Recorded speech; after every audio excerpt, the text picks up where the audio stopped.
Hello everybody, welcome back to IronmanHacks, and today we're gonna go through the Desaru Disaster.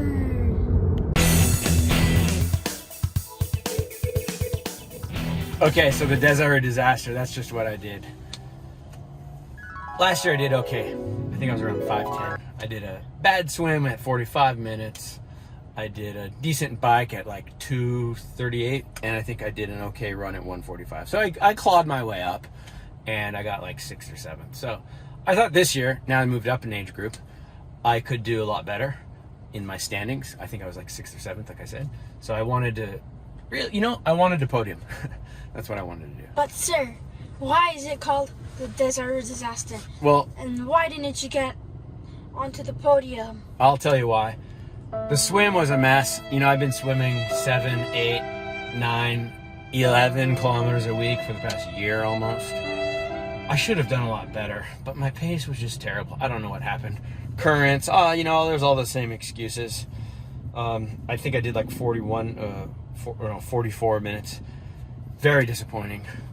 Got out of the swim, started the bike, and within 100 to 200 meters, had a flat, rear flat. So then I tried changing it.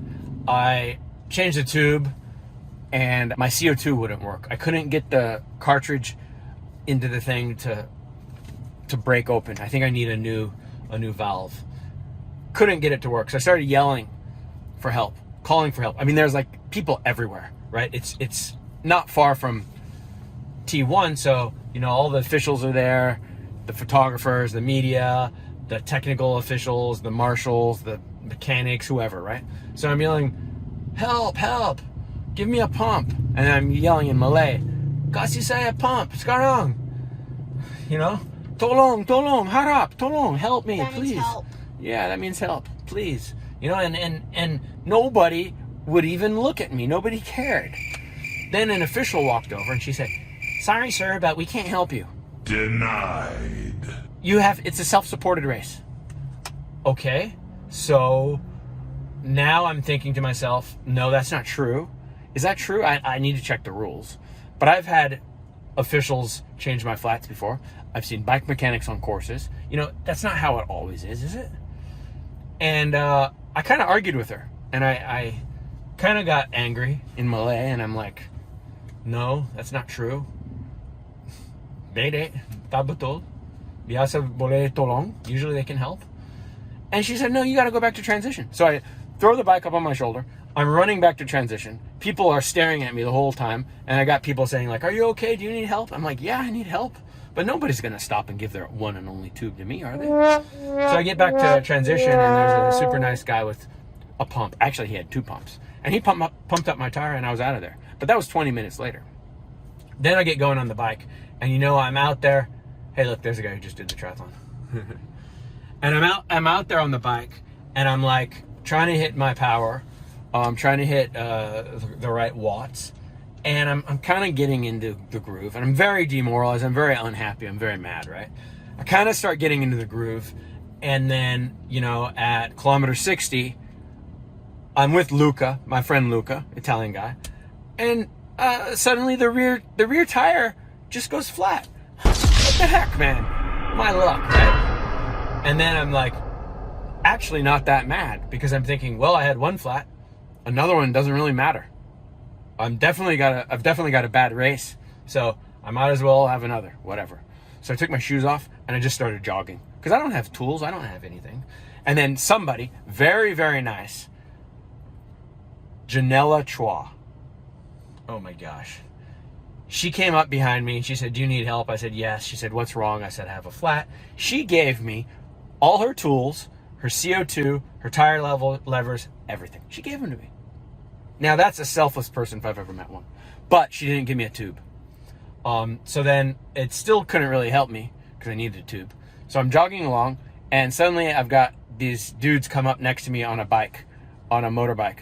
So these mechanics come up on a bike, and they don't speak any English, right? And so I explained to them like, hey, they see I have a flat tire. But they're local people, so yeah, they speak Malay. Yeah, they speak Malay. And I speak a little bit of like really broken Malay. And I say to him, Nama siapa? What's your name? Like in a polite way. And he tells me his name, and then I'm really nice to him. because I need his help, right? And the guy's professional. He knows how to change a tire. And I said, under mechanic betul bicycle? Like, are you a real bike mechanic? He says, yes. He works in a bike shop, obviously. The way he changed it real fast, right? So he changed it. He gave me a tube, right? That was amazing. So then I hugged him and I said, I love you. And then, yeah, so I was back in business. Then I finished the bike in like a pathetic 3 hours and 10 minutes, which is coincidentally the same time I finished my first half Ironman bike back in 2015. So I finished the bike, got off the bike, feeling pretty crap, and I start running. And then I see my excellent wife and kids, and they're cheering. And this made me feel so good, I wanted to quit, to be honest. But their cheering sort of combated that. There was no way I could quit with that kind of cheering happening. I mean, I had to put on a decent face and keep running, right? And so, first lap, it's 3 laps. It's ridiculously hot, incredible sun, just madness. No shade, no, I mean, there's some trees, but no rain, nothing like this. And yeah, it was terrible. I was just totally demoralized. I didn't want to do it. I didn't feel good. I lost the mood. I lost motivation. And I lost the will to survive. I had no will. I didn't care. And I did. Yeah, we went up there last year.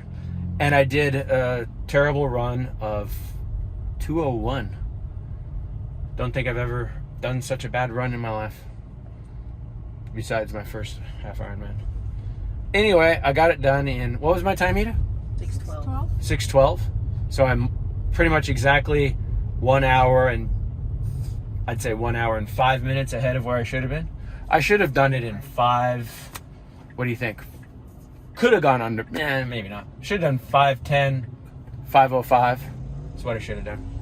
And then you would have been top 3, like in the podium of your age category, which is what you wanted, right? Shoulda, woulda, coulda. Those don't mean anything. But yeah, you're right. I would have. I was capable of it, but yep. Oh well, it's a learning experience, and I think the takeaway is I'm lucky. I'm lucky. Yeah, go.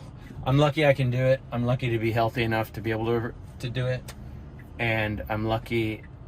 You know, we're lucky we can swim, bike, and run. Some people can't. So don't let it get you down. That's my message to myself and to anybody else. And there's always next time. It's a learning experience. Elka, do you have any parting thoughts? Finishing an Ironman is probably hard, so even if you did get a flat tire, then it's still hard. With or without a flat tire, right? Yeah, with or without, it's still hard. Okay, thanks everybody. Bye-bye. See you on the next one. Andrew!